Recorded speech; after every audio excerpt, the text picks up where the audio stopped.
tout le monde est nanti ou doté d'une sensibilité, même les animaux, mais l'homme plus que les animaux. Et cette sensibilité est accordée, répartie par la nature, disons commençons par Dieu, puisqu'il le faut, par la nature aussi, par les gènes.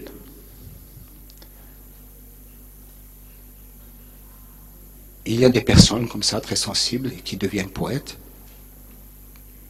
D'autres, comme l'a dit notre architecte Azeuz, l'importance de croire à ce qu'on fait, c'est la sensibilité. D'autres qui sont durs d'esprit, c'est une sensibilité. Il y a tout.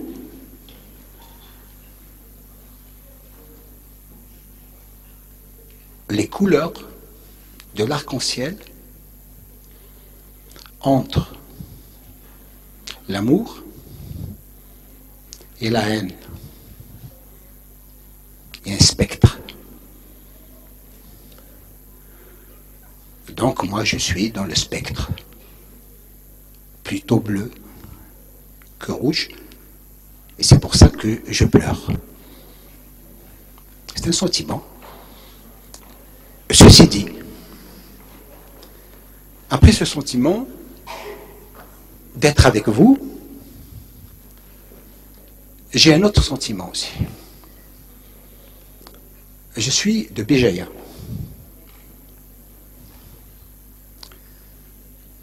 J'ai 75 ans.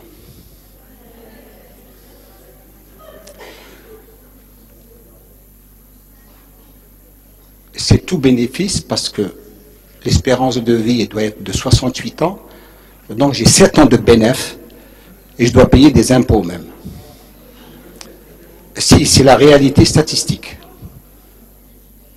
Il faut être conscient de ça.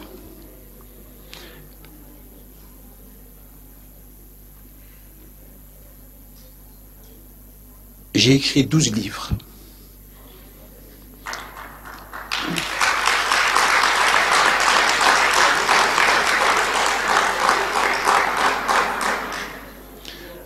Dans ces 12 livres, parmi ces 12 livres, 3 parlent de Béjaïa, des Beni Ouarlis, des premiers habitants de Béjaïa, les Zayn et les Beni Mimoun, c'est eux les vrais habitants de Béjaïa, ce n'est pas les Hamadites. Donc j'ai écrit 3 livres sur Béjaïa, j'ai réalisé 3 films documentaires professionnels, un sur la Kasbah d'Alger, l'autre sur la Kasbah de Constantine Souiqa, et l'autre sur la Kasbah, sur la vieille ville, ce n'est pas des Kasbahs, c'est des vieilles villes de Tlemcen.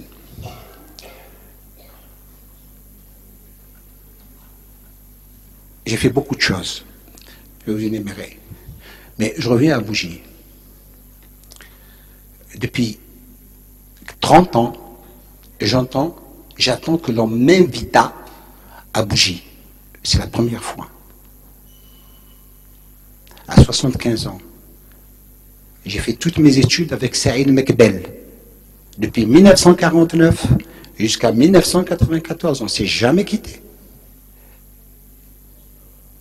J'ai fait mes études avec Messili. Comment voulez-vous que l'on avance si la ville ne reconnaît pas les siens? Est-ce que vous me comprenez? Donc sur ce, j'ai oublié aussi pour dire à nos jeunes filles, j'ai écrit des qasidat à Kamel Saoudi. Donc, ceci, c'est pas parce que c'est zakat. C'est par le travail. C'est seulement par le travail qu'on réussit. Zakat ou pas zakat, ou vous, etc. C'est le travail qui fait que on aboutit à des résultats, à des réussites, à des productions, à des échecs. Les échecs sont très importants. Parce que les échecs permettent de se corriger. Pas jusqu'à ce qu'on vous coupe la tête. Pas quand même, hein, mais il y a des échecs qui permettent la correction et la prise de conscience. Sur ce, j'étais intéressé par ce qu'a dit M. Azouz.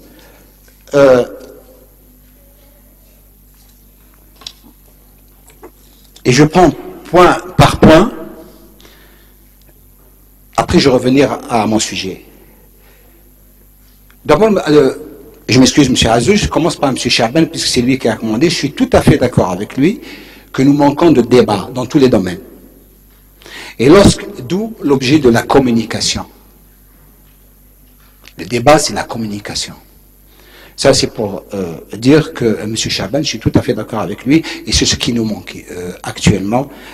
C'est pour cela que nous sommes dans une situation d'instabilité sociale, et un manque d'assurance.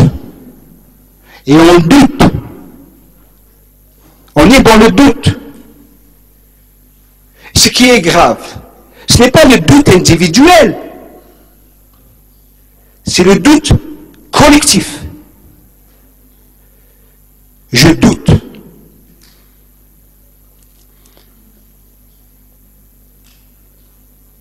Je ne me sens pas bien.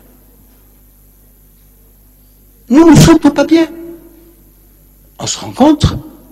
Si je vous dis ça, c'est pour vous expliquer, ça va avoir des conséquences sur votre production, sur votre travail. Quand vous n'êtes pas bien, quand vous êtes de la fièvre, ou quand vous avez une diarrhée, vous n'êtes pas bien, vous ne pouvez pas travailler. Dans le doute, quand on est psychiquement pas bien, vous ne pouvez pas travailler. Et nous, les techniciens, les architectes, les ingénieurs, certaines catégories de population, je ne voudrais pas dépasser le cadre technique. On doute. M. Azouz a soulevé des problèmes très très intéressants et profonds. Je découvre en lui un homme avant que d'être architecte.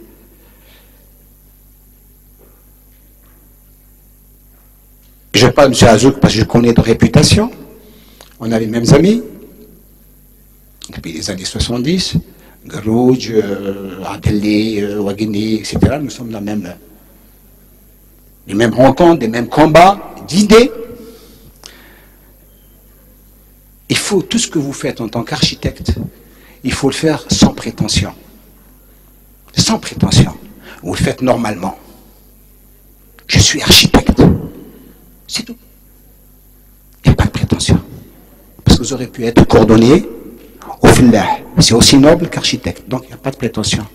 Mais architecte, comme le dit Rachid Boudjidra, qui estime beaucoup les architectes, il dit ce sont des esthètes. Ça c'est le mot de Rachid Boudjidra. Pour ne pas il a soulevé le problème de capitalisation. C'est un problème dont je parle et dont nous parlons depuis 1980 à peu près, lorsqu'on a changé de système idéologique, d'un paradigme à l'autre. On n'a pas capitalisé les expériences qu'on a acquis du pré-plan. Notez les mots que je vous dis, c'est très important. Vous êtes des architectes, être appelés à utiliser certains mots. Le pré-plan, qui a duré de 1967 à 1970. Ensuite, les deux plans quadriennaux de la période dite d'expérience socialiste de 1971 à 1978-79, il y a eu des expériences terribles. Pourquoi terribles? Parce que déjà, j'étais directeur à 24 ans. J'ai commencé le travail en tant que directeur en Algérie parce qu'il n'y avait personne. Il n'y avait pas d'architecte. Il y avait les beaux-arts.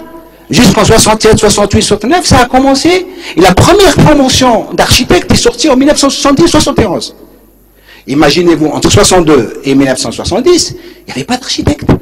C'était 2 ou 3 bureaux d'études. Il y avait Rosaire à Batna, il y avait le bureau consulte, il y avait à Djelfa, il y avait etc. C'était des architectes français qui avaient des bureaux d'études français, mais il n'y avait pas d'architecte algérien, à part Bouchama, qui lui avait etc. Donc, il faut comprendre le chemin qu'on a parcouru au niveau de la formation, au niveau de la construction, au niveau des tas de choses, et amener Zakat à diriger une société de 3000 ouvriers à 24 ans. C'est terrible. C'est terrible. Parce qu'il n'y avait personne. Et cette expérience donc de capitalisation des années, depuis l'indépendance, jusqu'à 82, la période où j'appellerai la période Hamaloulou, on a été dû, attention, c'est pas dû à un homme, à un président, non, non, non, non, non, non. Il faut savoir analyser les choses. C'était dû à un refondement, un changement de système global.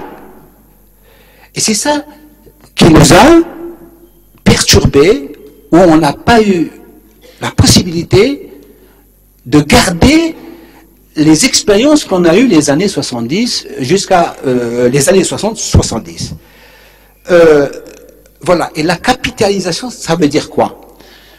Ça veut dire les connaissances acquises par une personne. Les connaissances, ce n'est pas le savoir. Le savoir, c'est l'université qui vous le donne. Savoir, science, cours. Ça, c'est le savoir. C'est l'université qui vous donne depuis l'école primaire, primaire, brevet, secondaire, etc. Mais les connaissances, elles sont nécessaires, mais sont complémentaires et nécessaires pour le savoir. C'est ce que vous allez connaître de la vie, de l'environnement, des connaissances, de la lecture, des expériences, etc., etc. C'est ça les connaissances. C'est connaître. Je connais, je peux ne pas comprendre. Je connais parce que j'ai compris. Il y a des choses qui s'échappent. Et ça, c'est ça les connaissances. Et plus vous avez de connaissances, plus vous avez de personnalité. Et les connaissances sont toutes sous-tendues par le savoir. Et plus votre savoir est large, sur un champ large, plus vous allez acquérir des connaissances parce que vous aurez compris que l'important, ce n'est pas de faire. L'important, c'est de comprendre pourquoi on va le faire. Est-ce que vous comprenez? C'est ça l'important. C'est vous l'architecte. Et surtout dans le domaine de l'architecture. C'est pas de faire une maison. Pourquoi on fait c'est pourquoi on fait tel patio ou telle hauteur de marche 16, 17. Vous savez, quand vous prenez... Est-ce que je vais faire un escalier balancé ou un escalier droit? Est-ce que vous comprenez? C'est ça l'importance. C'est pas de faire. C'est de comprendre pourquoi on va le faire. Ça, c'est des réponses que je fais à la demoiselle, l'élève qui a posé la question sur lire. Le temps et les difficultés, on n'a pas le temps de lire. C'est ça qui a été posé. Après la capitalisation. Un architecte, il fait quoi? Il fait des maisons. Il fait des immeubles. Il lui arrive de faire des ponts. Vous savez qu'on m'a commandé de faire un clapier pour les lapins. Oui. Vous croyez que l'architecte, il fait que les maisons. Mais non. J'ai une commande d'un clapier pour mettre les lapins et les poules. Vous saviez ça? Non. Est-ce que vous imaginez le champ d'activité de l'architecte? C'est un professeur de médecine, dont j'ai oublié le nom, que M. Azouz connaît. Il me contacte, M. Zakad, j'ai besoin de vous. Je vais chez lui, il me dit, oui monsieur, de quoi il s'agit? Moi je croyais que c'était pour la toiture ou pour... Allez non, est-ce que vous pouvez faire le plan d'un clapier pour les lapins? Alors projet, clapier, lapin. Plan masse, plan ceci, hauteur, sous plafond, truc, machin. C'est une démarche. Où vont les lapins, où sortent les lapins, que font les lapins, les carottes, le truc, le machin, etc. J'étais étonné. Même pour les lapins, l'architecte, il faut qu'il y ait une méthodologie. Et oui, j'ai découvert ça à 60 ans, 70 ans, que pour les lapins, il faut une méthodologie, il faut des escaliers, il faut des trucs, il faut même, etc. Donc il fallait que j'aille, comme il n'y a pas le neufert pour les lapins, donc il fallait que je me crée mon neufert moi-même. Aussi bien le lapin, aussi que le lapin, etc. Voilà pour vous dire, vous êtes appelés à répondre dans 20 ans, dans 30 ans, à donner des solutions sur des problèmes réels, d'une part. Et deuxièmement, à donner des solutions sous des pressions. C'est ça le problème que veut soulever Azouz quand il dit « je suis dans un an, je m'en vais ». C'est fini, la machine, c'est fini. Il y a des pressions, même quand on enseigne. J'ai enseigné les années 74-75. Quand j'ai appris que vous êtes 300 et que vous êtes 10 professeurs, c'est pas normal. Ou là 200 et 10 professeurs, je l'ai vu, etc. C'est pas normal qu'un enseignant ait 80 élèves ou 60 élèves, c'est pas normal. Les années 70, moi j'ai enseigné à Polytechnique, les ingénieurs en aménagement, j'avais 25 élèves. Quand il y a beaucoup de monde, j'avais 30. Vous avez vu les conditions de formation. Donc il faut comprendre aussi, les enseignants, comme les enseignants, doivent aussi comprendre le nombre. Pour cela, j'arrête pour vous dire aux enseignants ainsi qu'aux élèves, je vous donne une adresse d'un Algérien dont on peut être fier. Il s'appelle Ahmed Besada. Donc vous notez Ahmed Besada. Il est reconnu mondialement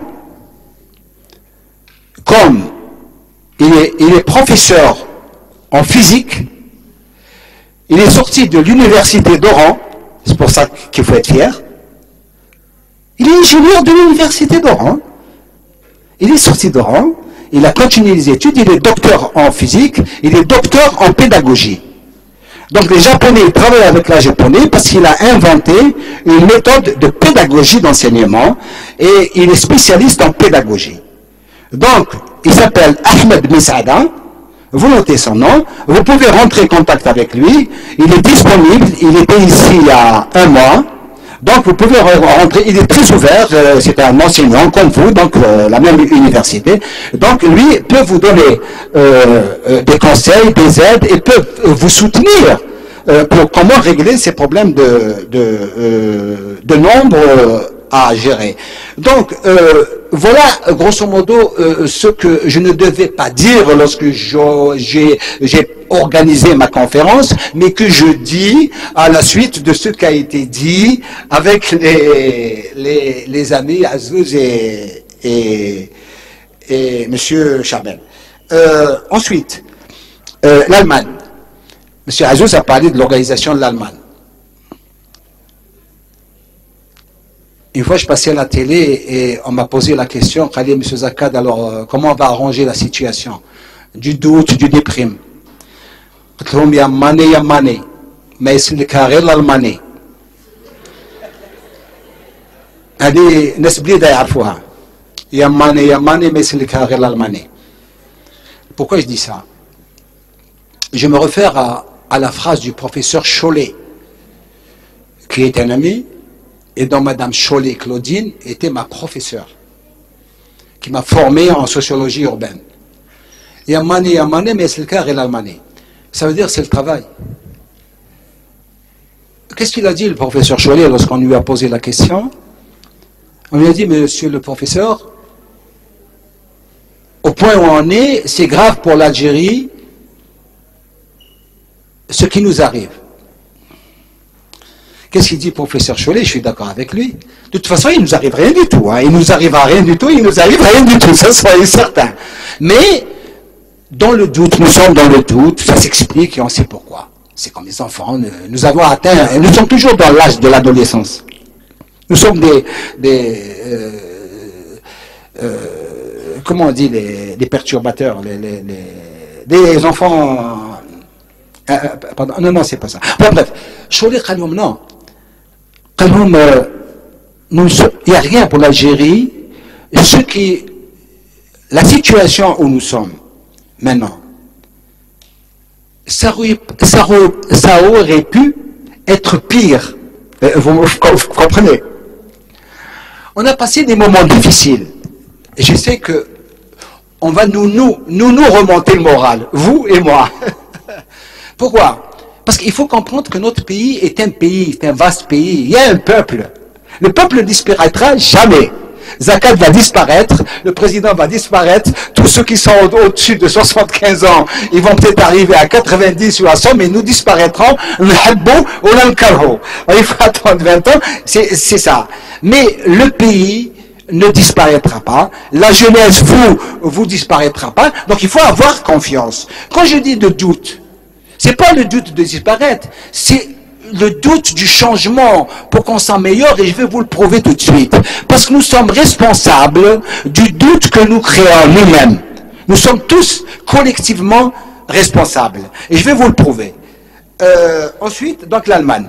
Il a appelé de l'Allemagne, pourquoi? Parce que moi j'ai travaillé comme ouvrier en Allemagne.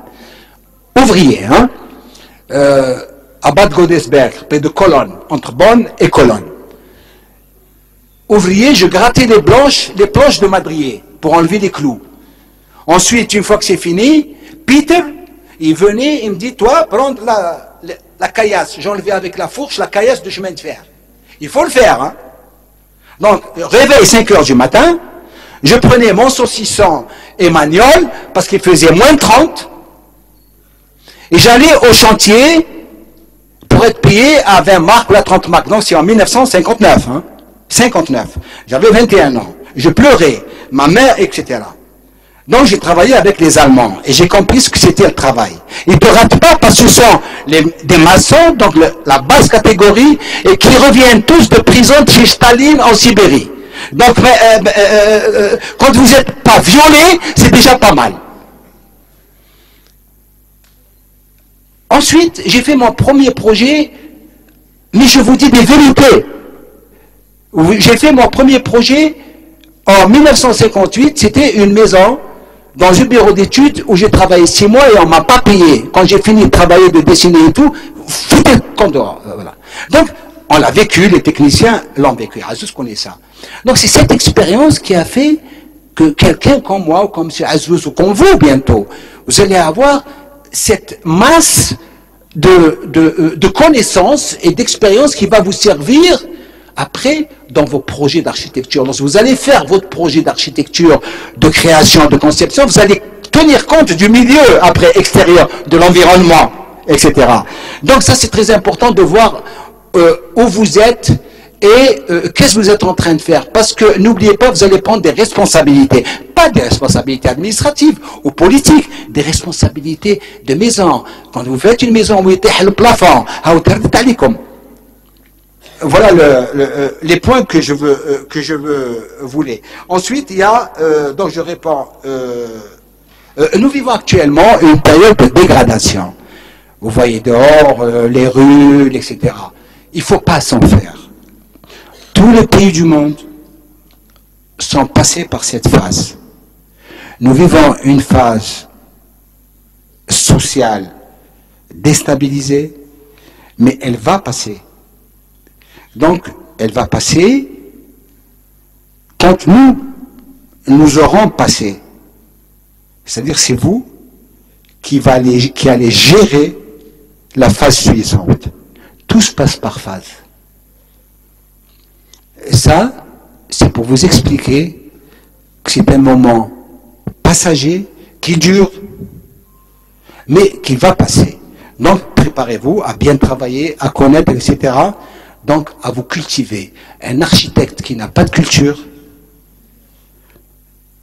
est un poids qui ne sert absolument à rien. Moi, quand j'ai entendu, et on vous juge, moi, quand M. Azouz était en train de parler, tout de suite, au bout de 10 minutes, j'ai jugé de sa valeur. Et c'est ce que je veux dire. Quand quelqu'un vous fait une conférence, ou votre professeur, ou votre enseignant, au bout d'un quart d'heure, 1 heure, 2 heures, 1 jour, 2 jours, vous savez ce que vaut telle ou telle personne. La manière dont il présente, la manière dont il s'exprime, et la manière dont il structure sa présentation. Ça, c'est très important. Faites attention à ça. Vous êtes à chaque fois jugé. Pas seulement sur vos projets, mais sur la manière de les présenter. Même dans l'habillement, même dans la présentation. Voyez enfin moi je regarde jamais la télévision, ni j'ai la radio, mais de temps en temps il m'arrive de regarder la télévision, de temps en temps en passant. Voyez la manière où ils sont arrivés en Occident, la manière dont ils s'habillent, dont ils se maquillent. Vous êtes d'accord? Pourquoi? Parce que la présentation joue énormément pour appuyer votre argumentation. Ça, c'est très important. Ensuite,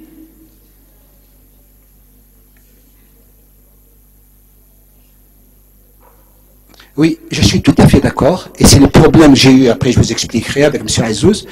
L'architecture ne se limite pas à un embellissement.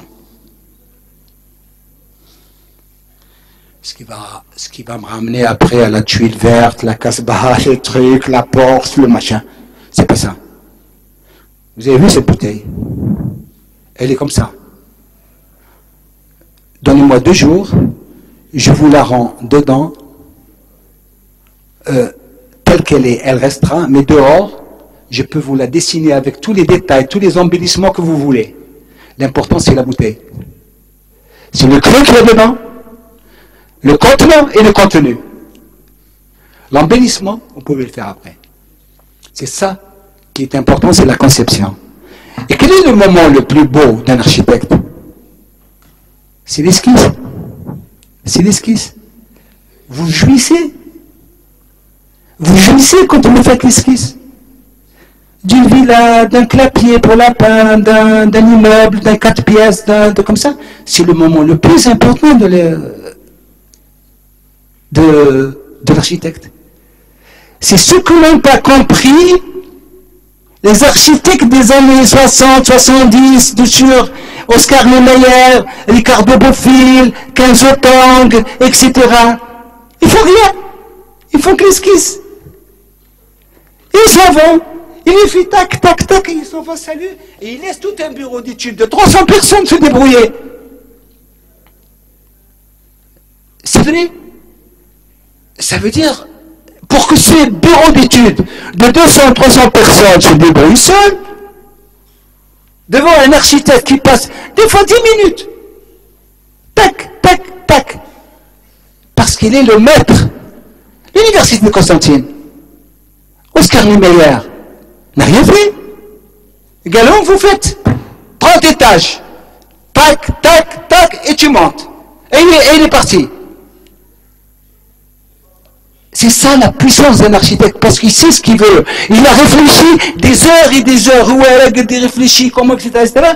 Après, ce sont les fourmis qui vont travailler, les fourmis architectes que vous serez, vous serez des fourmis. Et parmi les 100 fourmis que vous faites, il va sortir 2, 3, qui seront les fourmis principales.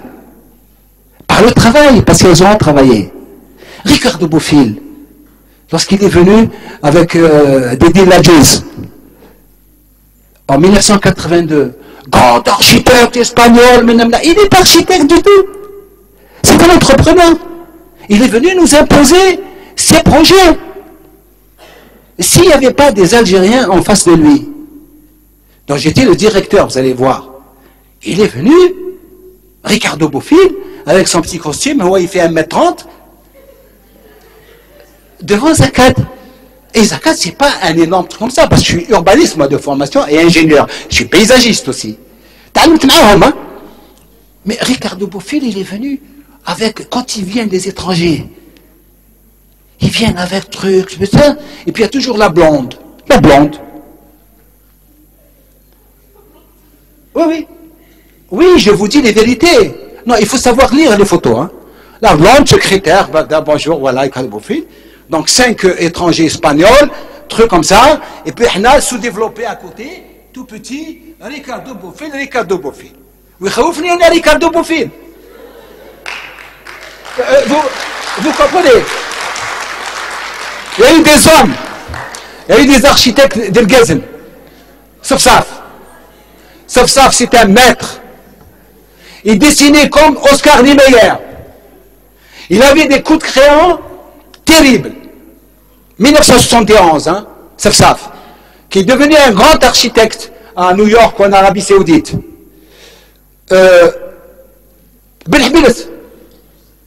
C'était des architectes, des messieurs qui architecturaient. Comme je disais, on a eu des architectes. En urbanisme, on a eu des grands messieurs. Gerouj, Tofir, d'autres. On a eu des passionnés. Wagini. On a eu des gens sérieux, de bons architectes, avec qui j'ai travaillé tout cela. Dahmani, Mohamed. Ce sont des... Azouz est connu. Je n'ai pas travaillé avec lui, mais il est connu par son sérieux. L'architecte sérieux, l'architecte compétent, l'ingénieur sérieux, l'ingénieur compétent, le footballeur sérieux comme Messi, ils sont connus.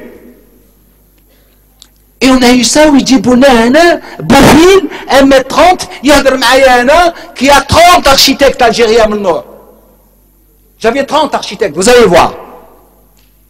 Pour nous imposer des projets.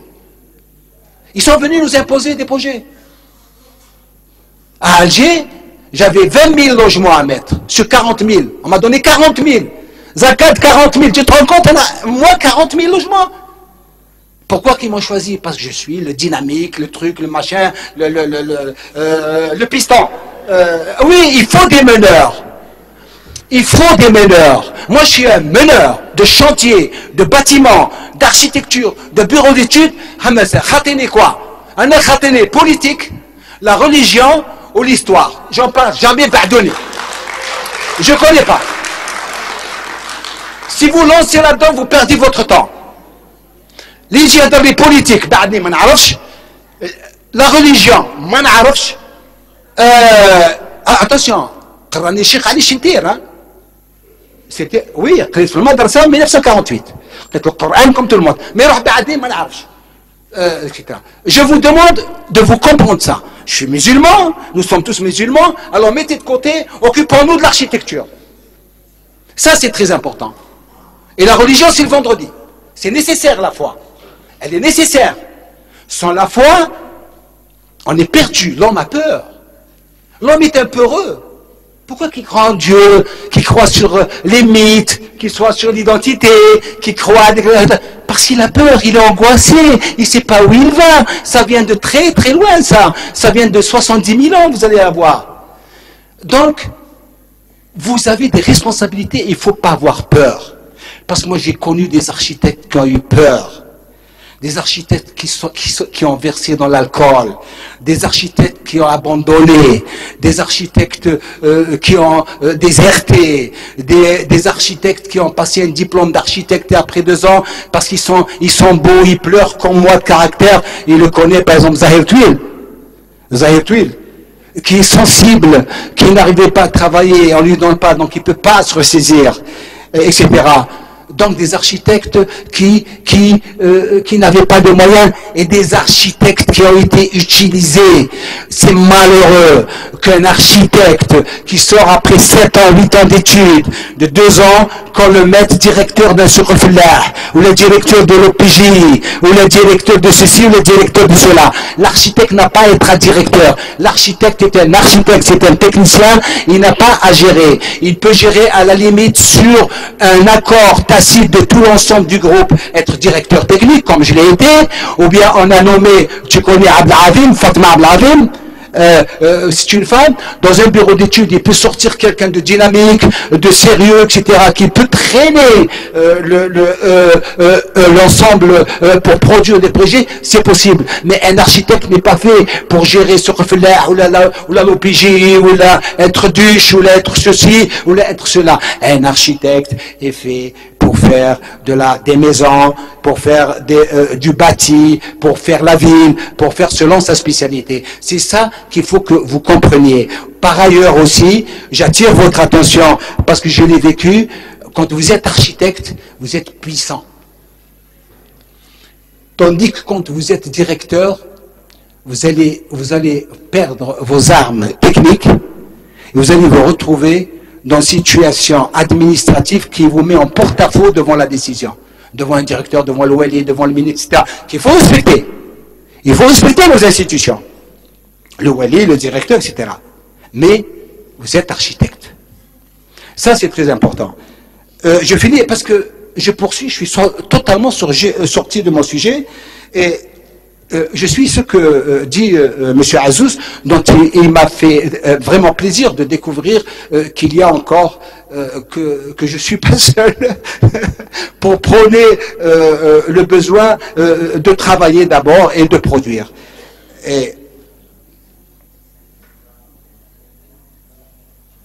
Oui, j'ai dit, j'aime les architectes, moi personnellement, parce que j'ai vu ceux qui ont tenu, c'est le cas de M. Azouz, ceux qui se sont démobilisés, totalement démobilisés. Pourquoi? Parce que, et les anciens sont responsables de ça, hein, nous sommes responsables.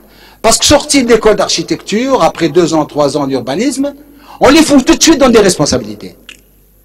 Je ne sais pas l'exemple. On les fout tout de suite dans des choses qu'ils ne connaissent pas. La suche, la duche, en train de gérer des permis de construire, et confronté avec l'extérieur, donc avec des personnes qui ont des intérêts d'argent, des intérêts de maison, etc., etc., etc. Alors ils se trouvent dans des dilemmes qui n'ont pas étudié. Eux, à qui pendant tout leur cursus, on leur a appris que vous allez dessiner, vous allez faire des escaliers, R+1, R+2, etc., etc., ils se retrouvent avec la vieille dame,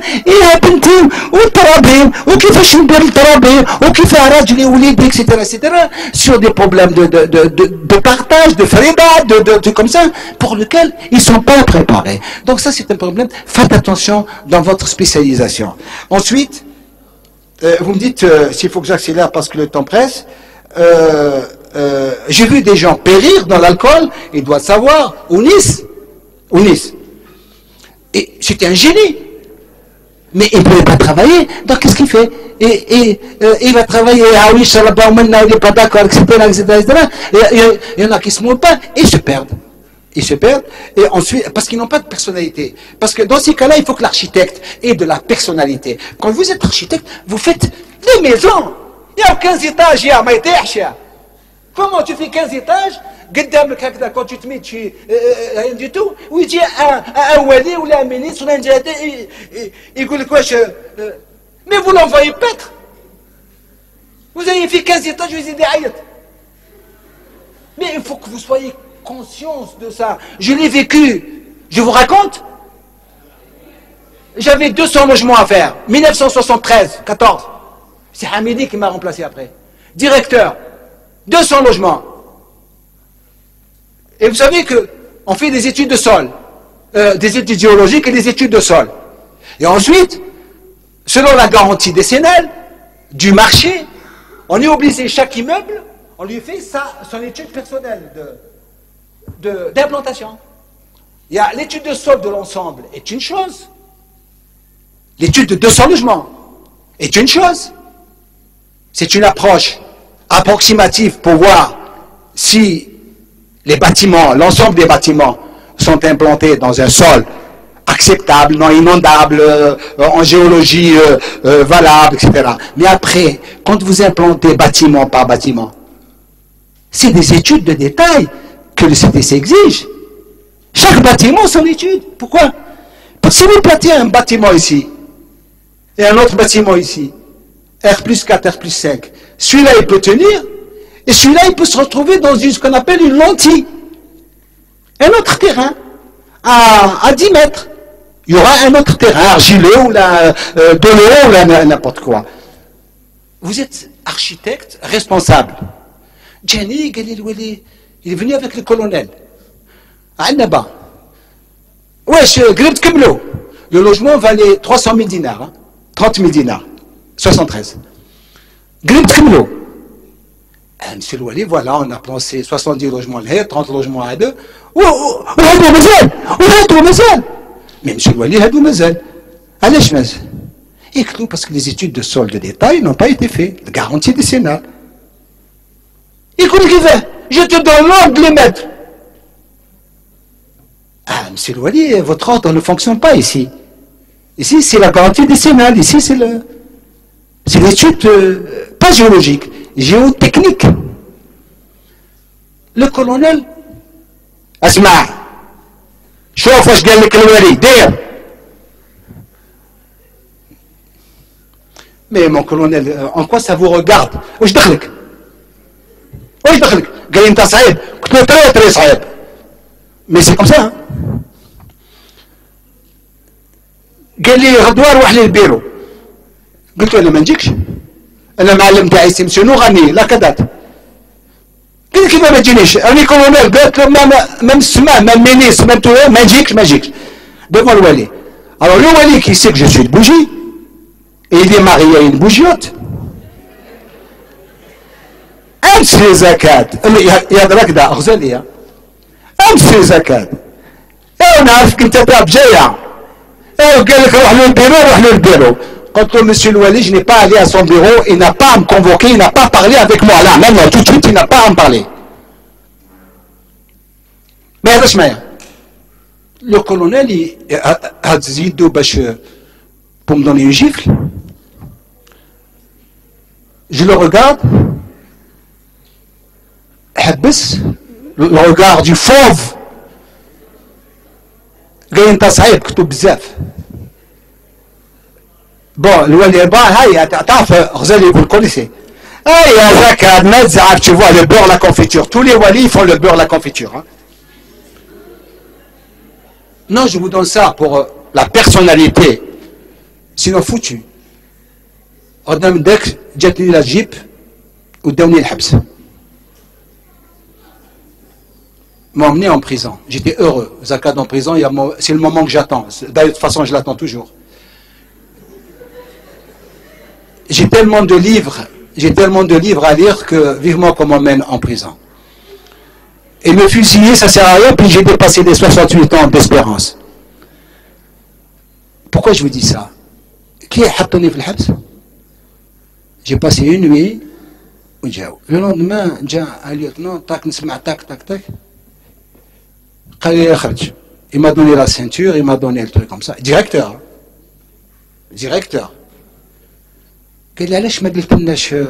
Vous étiez officier de l'ALN. Mais ça n'a rien à voir. Moi j'étais officier de l'ALN et j'ai fait 2 guerres plus que votre colonel. J'ai fait 2 guerres.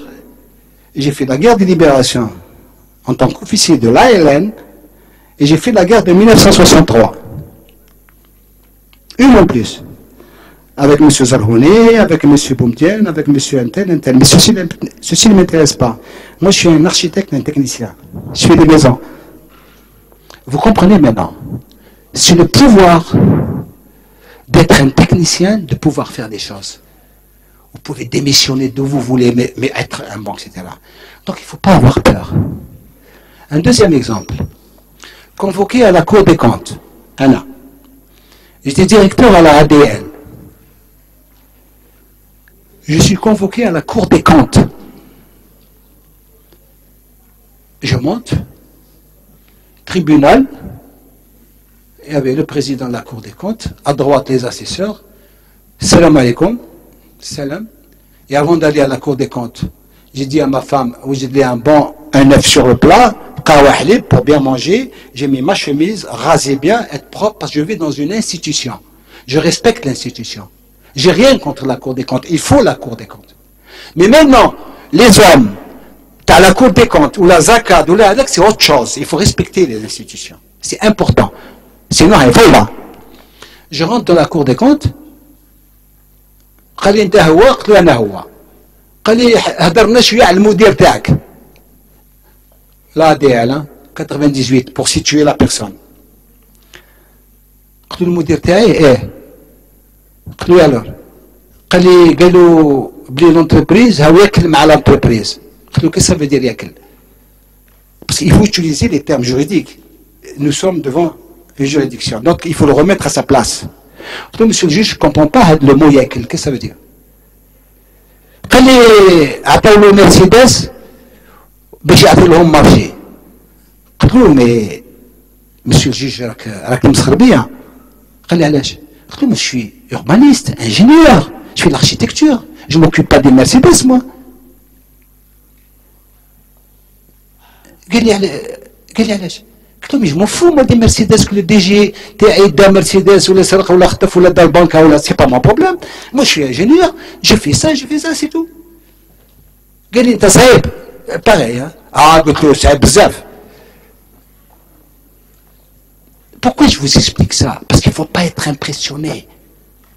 Vous êtes des architectes, vous êtes dans votre métier. Oui, il est juridique, il est dans son métier. Du moment que vous n'avez rien fait, pourquoi il خوفك?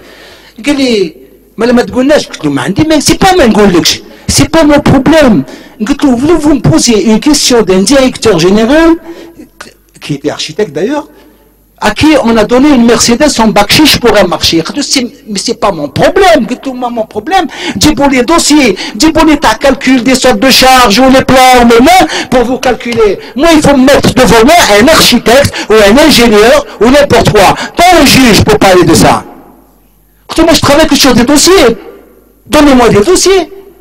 Sinon, on me dit que je suis sur ou je suis sur alors je me donne des sons.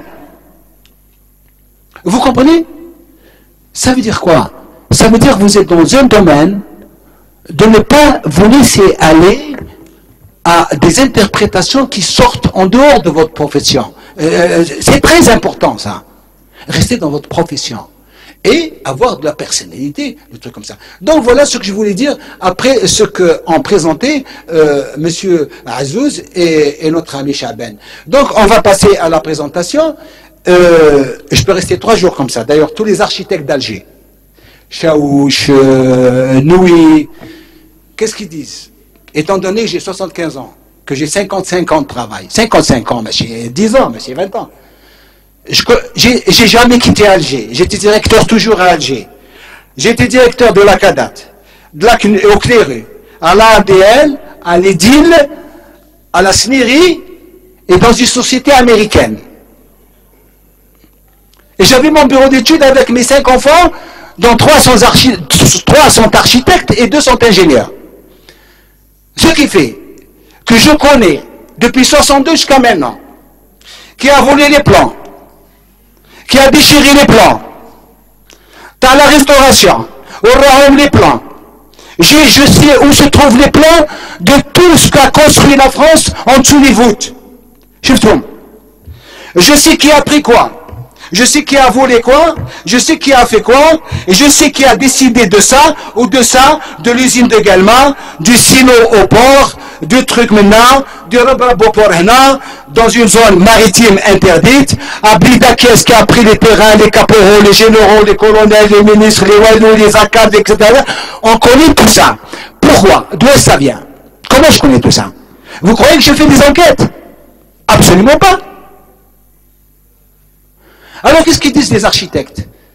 Ils disent, louez la salle Harja, vous dites zakat, et pendant une semaine vous la louez, il va vous parler pendant une semaine qui a fait quoi?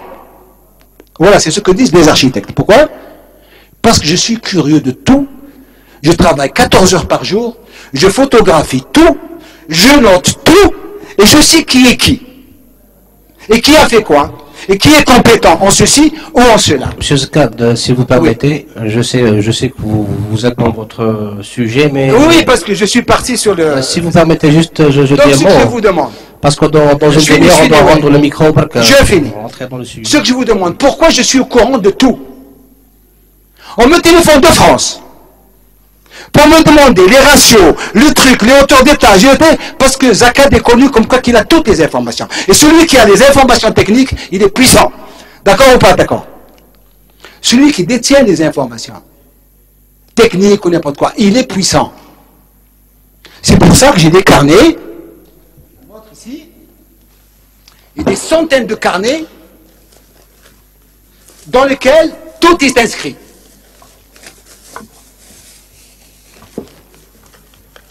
Les nouvelles normes, les nouvelles ceci, les nouvelles cela, etc. Je ne sais pas où est-ce qu'il est mon carnet. Donc, j'ai toutes les lois, vous faites au courant, du patrimoine, de l'habitat, de l'architecte. Donc, il faut que vous ayez tout ça pour pouvoir travailler. C'est pour ça que vous allez avoir une personnalité, ce qu'on appelle des connaissances.